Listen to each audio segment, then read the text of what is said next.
Hey everybody, I'm back. It's been a few weeks since I've done a video, but I was in New Orleans and then doing some wedding stuff, and the Ravens were out, so didn't really have to say much. We all know what happened with the Super Bowl, but I kind of just want to touch on the aftermath of the Super Bowl and the fact that seems to be hitting Cam Newton and the Carolina Panthers now, more specifically Cam Newton than anybody else. Um, we've gotten now to the dialogue now since football is over. Everybody needs something to latch on to until we get to, I think it's March 3rd, where teams start making their cuts to current players and releasing them usually for cap reasons to try to save some cap space. So until that, this is going to be pretty much the story. There's the Cam Newton fiasco, or whatever you want to call it, the Super Bowl. Now, everybody's focusing on the press conference after the game and then the fumble that was caused by Von Miller and I think DeMarcus Ware the last 4 minutes of the game, where the Panthers were down 16-0. And we would all have loved, Cam Newton to handle that press conference a little bit better. He had the hoodie on, was sulking kind of, and he was depressed. He just lost one of these. Was in the Super Bowl. I think what a lot of people lose sight on is that for a lot of us, we can't imagine. We play Madden and all the other sports games, and we can dream of playing in a game like a World Series or the NBA Finals or the Super Bowl. But to actually play in that game, and for these guys who've grown up playing football and gone through Pee Wee and Rec League and then high school, then get to college and into the pros, especially for a lot of guys, we forget, the getting to the Super Bowl is not guaranteed for a lot of these. There are plenty of players that go through the NFL their entire careers without ever smelling sometimes the playoffs, not even smelling the Super Bowl. There are plenty of players that never get a shot to go to the Super Bowl ever. It'd be great players. Look at Dan Marino. He went, I think his rookie year, his second year in the league, was breaking all these records in a single regular season. Never went back ever again. One of the greatest quarterbacks ever, stat-wise, and he never won a Super Bowl. Plenty of guys that we've seen, defensive and offensive side. Terrell Owens, he never won the Super Bowl, never won the game. He went once, never won. Plenty of guys we've seen throughout the years, just never got to the big game. So to get to the game and not win, knowing that it's not guaranteed each year, especially with parity in the NFL and the NFL draft, that teams can quickly get out of obscurity and make themselves a playoff team within a matter of months a lot of times. So it's not guaranteed to go back each year to the big game. So when you have the opportunity to win that game and it falls right through your hands, it's tough to take, So I understand what Cam was going through, sitting there, with asking the media, asking these questions. Especially, they also did this press conference in the same room as the Denver Broncos were doing theirs, and you could hear the Denver Broncos like messing with them and stuff like that, as talking about Super Cam this and Kryptonite and football and all this other stuff. And he just had enough, and he got up and he just walked out. And a lot of people, especially in the media, I'll get to them in a few minutes, the media felt like they were slighted, that he should have handled that better, and that he was being a brat and all this other stuff and blah, blah, blah. So they thought, he was immature. I mean, that's kind of been their MO of him since he's come out of college, that he's been immature, that he hasn't grown up. But the fact of the matter is he has. Let's remember here that a lot of people who may not like Cam right now because of what he did in the past, in the post game and the press conference, and not jumping for the fumble.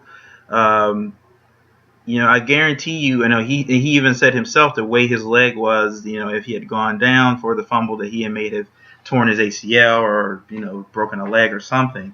That he made a career decision there. When he was going for the football. A lot of people say, well, it's Super Bowl, you got to go all out, even if you get yourself hurt and things like that. But unlike baseball and basketball, the contracts for these football players is not guaranteed.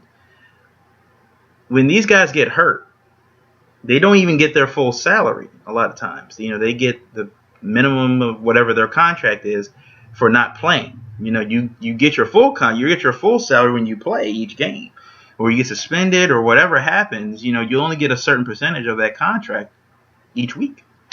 And for a lot of these guys, we've seen countless times, even when they win Super Bowls, it's like, you're on the mountaintop and you win the Super Bowl, you're on top of the world, and 3 or 4 years later, some of these guys end up retiring or just kind of fade out of the league. And we always see stories of so and so selling their Super Bowl ring for $400,000, or selling their Super Bowl ring for $600,000, or selling memorabilia that they got from the NFL, selling their trophies and things like that. That at the end of the day, while the accolades and the trophies and everything else like that is great to have, if your quality of living goes down drastically after you leave, after you're done playing, those trophies and everything else like that just become hollow at the end of the day. Like, when these guys retire or fade out of the league, a lot of these guys are still in their 20s, 27, 28. Maybe sometimes maybe just as old as 30. You guys like Peyton and Tom Brady. Tom Brady's gonna be 39 this year, coming up this year when he starts the season. Peyton's gonna be 40 this year, so it's like, those guys are lucky to be able to have it played for over almost 20 years in the sport that they love. But a lot of these guys don't get to do that. A lot of these guys don't get to play that long. So when they get out of the league at 25, 26, 27 years old, the accolades and all the trophies and stuff, it's like other things from high school and college just kind of like, well, look where it's gotten me. I mean, I don't have a lot of money, and for whatever reason, I may have spent it on the wrong things, or put my money in the wrong people, or I had family and friends trying to, grab money from me. There's a lot of other things going on. And for Cam, the way that he handled it, I said we wish he could have been a little bit more, and just sat there and taken the questions. But like he said, I had to agree with him. He said it himself. He said before, I'm a sore loser. And he said, if you show me a gracious loser, I'll still show you a loser. The fact is, you lost the game. And for the people that said, he didn't show any effort in the game or even in that one play. Let's remember that offensive line for Carolina stunk it up. They were terrible. They did not protect him at all. His receivers weren't catching the ball.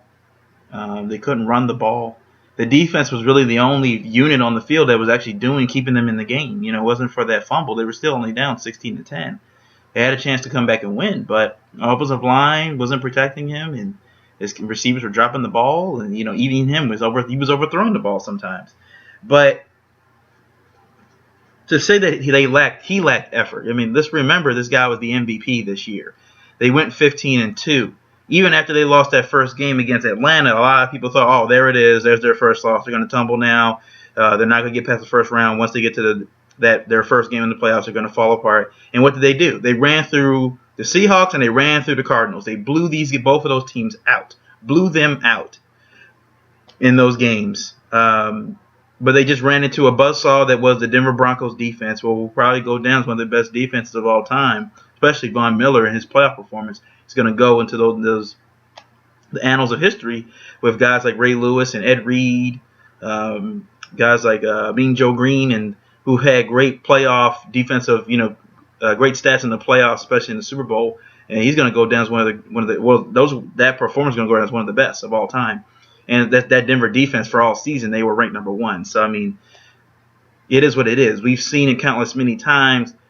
No matter how much the NFL tries to switch over to offense, at the end of the day, defense wins championships. As we've seen, even in NBA and even in baseball, as many home runs as you hit in the regular season or as many three-point shots you shoot in the NBA, at the end of the day, the team that has the strongest defense in the playoffs, it can shut down the other offense, wins almost every time. I mean, that's been the formula, and that's not going to change. But I want to talk about the media real quick. Now that I'm older and have looked at football and other sports, that constantly the media gets this notion, this idea that they are owed something by these players. That the players are like, the media is like, we make you who you are. You owe us everything. You're not going to get anywhere without us and everything else like that. At the end of the day, if you're a fan of the sport and fan of the team and you watch that guy or watch that girl play or whoever like that, you're going to be a fan regardless of what the media says or not. Whether they like the person or not. A lot of people didn't like T.O., but people were like, the guy's great. A lot of people didn't like Randy Moss. Randy Moss was great. Plenty of fans outside of Baltimore didn't like Ray Lewis.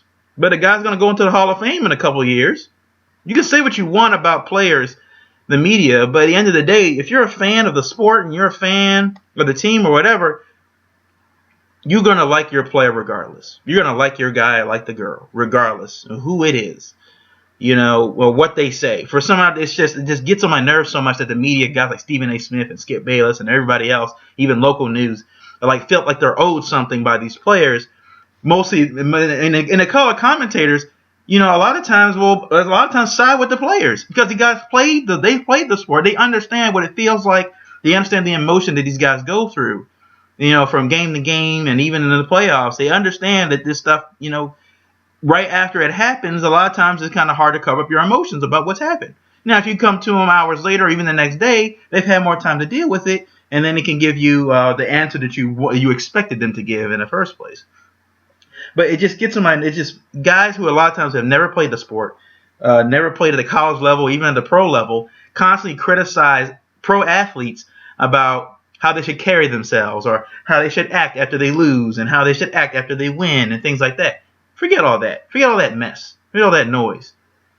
At the end of the day, when we looked at Joey Batista, okay, when everybody who watched the American League Division Series between the Toronto Blue Jays and the Texas Rangers, when Joey Batista, okay, hit that 3-run home run after everything that had happened the previous inning, you can look at it on YouTube. After everything that happened that previous inning, he hits that 3-run bomb to left field, and he just tosses the bat.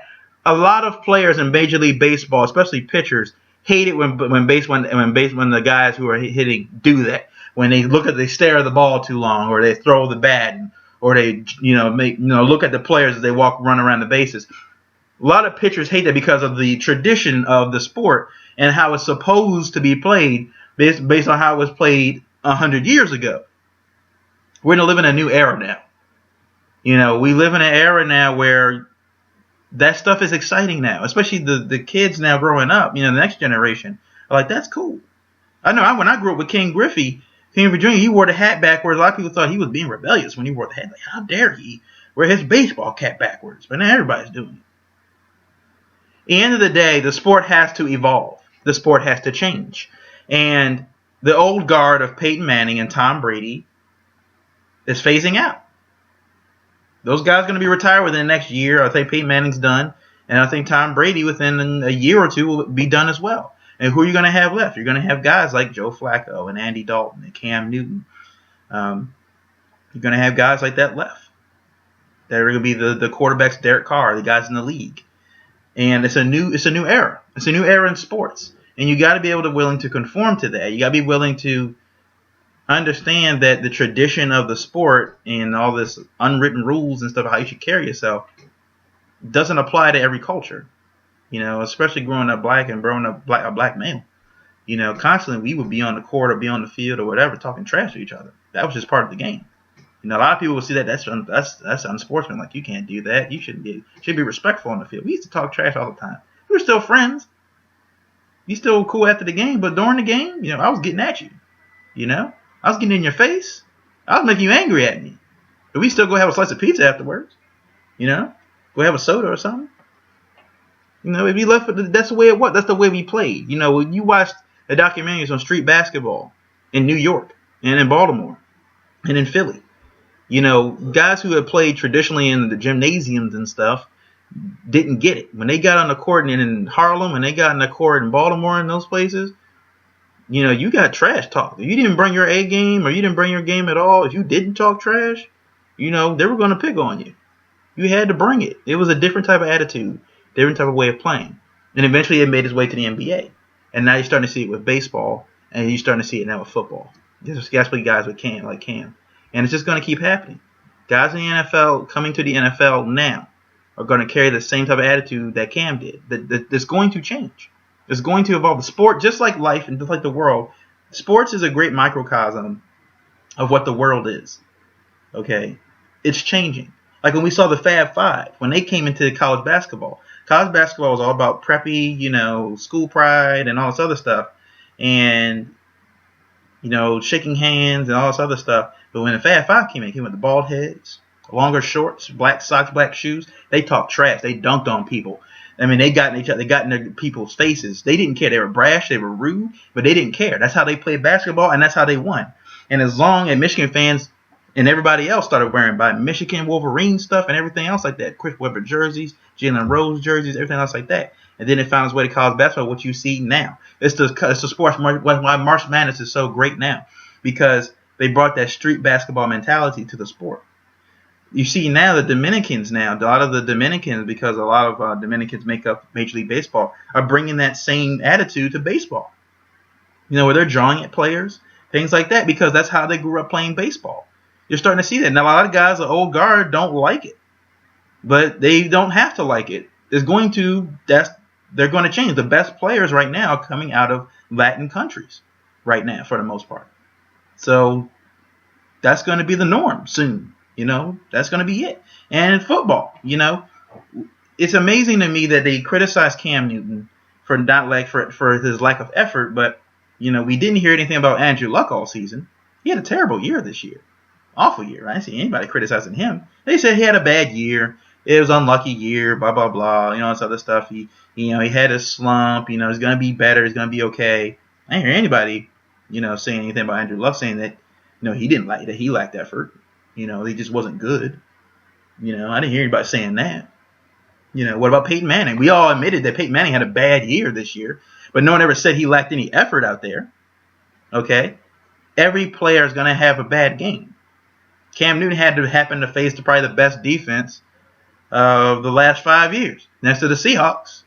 The Denver defense was stifling. We saw it. I don't care if they had Joe Montana out there in his prime. That wasn't going to happen that day. The Denver Broncos defense was just too good. And it was a defensive game. Peyton Manning didn't have a great game either. So we can say what we want about Cam Newton and his lack of effort, but the fact of the matter is it just comes down to the fact that they don't like what Cam represents. The black community, we've rallied behind Cam. Cam Newton is going to be the face of the NFL next year. He's the reigning MVP. He's going to be the reigning MVP next season. Then the question is, will he repeat this kind of performance? And that's the real question for Cam, is that you did it 1 year, especially as a black quarterback. He has to do it again. He's had to stay at that level. He has to stay at this elite level for the rest of his career.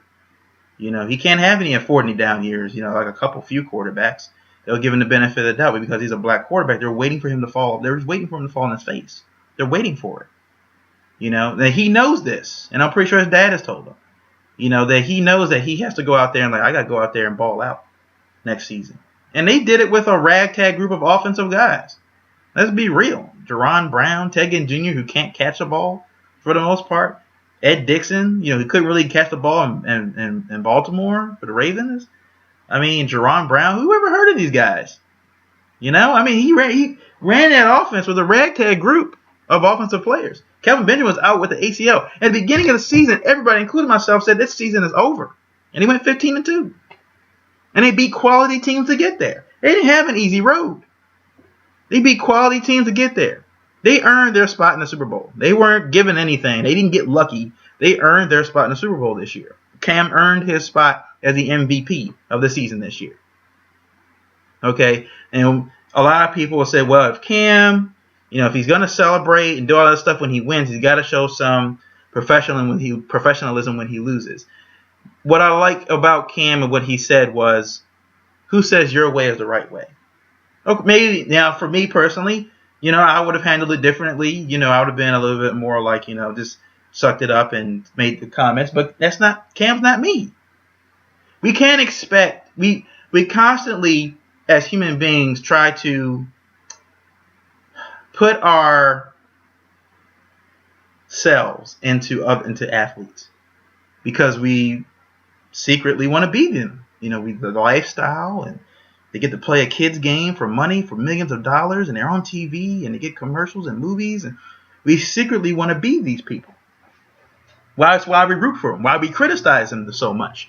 Why do you think, when we see celebrities and actors and everything else like this, that when they fall from grace and they get hooked on drugs or they go to rehab, that's all you hear about. You never hear about the good things they do, but as soon as they fall apart, we're celebrating their fall because they're like, oh, now they're just like us.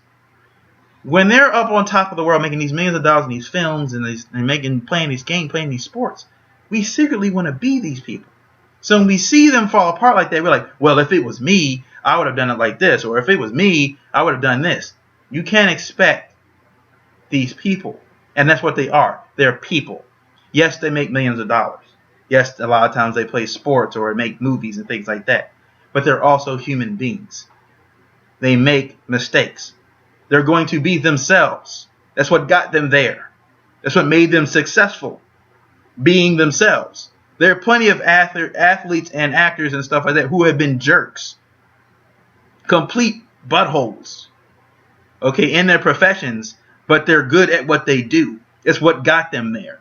There are plenty of people that are hard to work with or hard to play with, but they're in their profession for a reason. And they're still there for a reason. So we can say what we want to say about Cam Newton and how he handled everything, but the fact of the matter is, we're just upset because we put ourselves in these athletes' shoes. We are upset because we're not them. We see them play and we're just like, we look at them like, look at him. How can he spend all the money on those clothes? And how can he spend money on all that stuff? And how dare he go out and drink and other stuff? Who says that you wouldn't do the same thing if you had all that money? Money changes people. Okay? Money changes people. We can say all day what we would have when everybody was grabbing those lottery tickets for the Powerball that was at like a $1.2 billion. Everybody was thinking of what they were going to do with that money. And you know what? Everybody had a plan until, if it actually happened, you got that money. What were you really going to do? You don't know. Money changed. Money, like I've learned through all of life and everything with the economy and everything going on in the world, money is the root of all evil. It is. Money is the root of all evil. You look at a lot of the evil. Money can do good, but can do a lot of evil as well in the wrong hands. Money can change a lot of people. Money's ruined relationships. Money's ruined corporations. Greed. Just the greed, the power struggle to get more money, get more of it. People are never satisfied with the amount they have. They always want more. Always. And that's what we're upset with Cam about. We're upset with Cam because he has what we don't. He has the fame. He has the athletic talent. He's got the smile. The kids love him. He's got rappers, visiting him in the locker rooms and stuff. He's got the Beats commercials and all this other stuff. He's the man in Charlotte. He's the man in his town. He's the big man on campus. He's the big man in his city. That's what we all aspire to be, is to be loved by and adored by fans, other people. We see these Vine stars, these people make the 7-second videos. They go out there, they have millions of people that watch their 7-second videos. These are the celebrities, instant celebrities. We're all looking for that instant gratification from whether family members or friends. And we see Cam Newton, and he didn't win a Super Bowl. So what? Jim Kelly lost 4 straight Super Bowls with the Buffalo Bills. Lost 4 straight. You know how to feel for him? Even do 4 press conferences? How did you lose this one? You lost again. You know how many teams wish they could have gone just to 1? They went to 4 and they lost all 4. At the end of the day, that was a team loss. The offensive line did not play well. Cam Newton turned the ball over. Okay, the defense and the special teams made a few gaffes here and there that let the Broncos get into scoring position to make those field goals. It was a team loss. You can't put it all on Cam. They all want to. They said you should have dove for the football. You should have dove for the football. And like you said, my leg was in a weird position. I guarantee you, Redskins fans, when they're watching that Seahawk game where RG3 twisted up his knee by himself, going for the football, wish he hadn't done that. And even Cam said constantly, you guys are criticizing me for that one play, that fumble. Okay, That one play when you constantly see quarterbacks throw interceptions and will not run after the tackler. Or they got to run right past them, and they will not make an effort to go because they're told by their coaches, you don't have to you don't tackle anybody because you're the franchise player. You're the captain of this team. We need you healthy. Okay? And the Super Bowl is right there, and like training camp's not far away for these guys. You can imagine, Carolina fans, if Cam Newton had gotten torn his ACL in that play or broken his leg, he wouldn't be ready for training camp. Their season would be in dire straits come August if he had torn a major ligament or broken his leg. So we can say what if and what ifs and whatever like that. But at the end of the day, the criticism of Cam Newton, it just comes down to it's kind of like the presidential the election right now. You have a lot of people who are angry right now because America and the world itself is changing. The social economic statuses aren't exactly middle class and lower middle class anymore. It's kind of blurred really right now, especially in the middle. You got a lot of gender fluidity stuff going on, and people trying to identify as different cultures, and not exactly just checking off the race or ethnicity in the boxes anymore. A lot of people are just becoming more aware, I guess, of where they come from and things like that, what they identify as, and a lot of people who are voting for Trump and other guys and guys like that. It's just like, and even Bernie Sanders, the people are just upset with the way things have gone, and some people kind of want to hold on to the old guard, the way things have been or where they used to be. You see people more on the progressive side are like, we gotta go with the change. Change is gonna happen. But you see people, on the other side are like, they wanted things to go back the way they used to be, like where they were in the 1940s or 50s. But the fact of the matter is, what I've learned a long time ago is that the world's going to change whether you like it or not. That's what my dad even told me. The world is going to change, with you or without you. It is up to you to decide where you're going to be. You can be stuck in your cave, or you can be stuck under the ground or in your bunker, and be ignorant to the world that's changing around you. But the world is going to change. It's going to happen, and that's what we're seeing now with football. Cam, right now, and I think Michael Vick helped start it in football in the NFL. They're changing the perception of what the NFL or what the athlete is supposed to be, or is supposed to act like. Guys like Joey Batista in baseball are changing what the athlete is supposed to be in sports. Serena Williams, they're changing the game. Everybody's had this perception of what a tennis player, or what a baseball player, or what a football player, or even a quarterback or a basketball player is supposed to act or look like. The game's changed. It's up to us to whether to decide to go on with that change or try to fight it. You can fight, but you're going to lose. Guys like Cam are the future. You're going to start seeing more and more. I guarantee you, as much as people criticize Cam, I guarantee there are GMs right now looking for the next Cam Newton. There are college campuses, college athletic directors and scouts looking for the next Cam Newton now to come to their school because they know that's the future of the NFL. That's it. That's just the future. So that's my little spiel.